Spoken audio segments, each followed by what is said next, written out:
If you are looking for a delicious new cookie recipe that is super simple, but something different, then let me show you how to make these Jeera biscuits.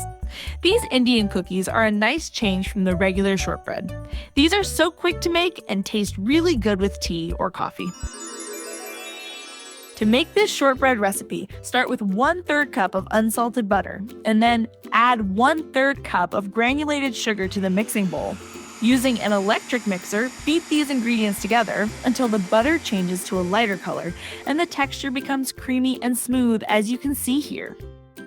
Next, add 1 1/3 cups of all-purpose flour and gently fold it into the butter-sugar mixture using a spatula until it turns into a dough-like consistency, as you can see here.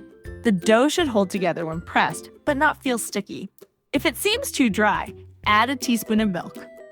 Scoop the dough onto your work surface.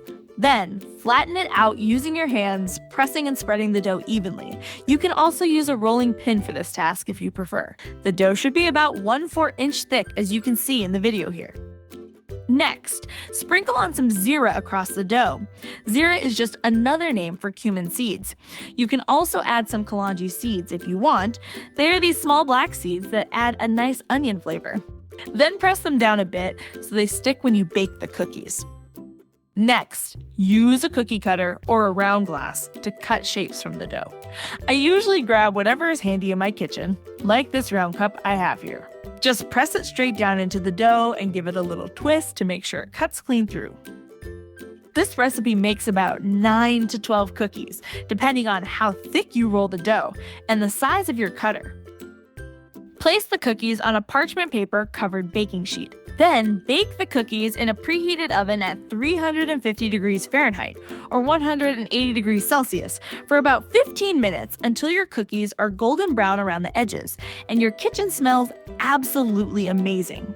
I love this part of baking when that warm cumin smell starts filling up the house. These cookies are crumbly with a buttery taste and just a hint of sweetness. The seeds give them a unique flavor. It sounds like an odd combination at first, but it works surprisingly well with the shortbread base. If you like this different shortbread recipe, then check out also my latest recipe video here.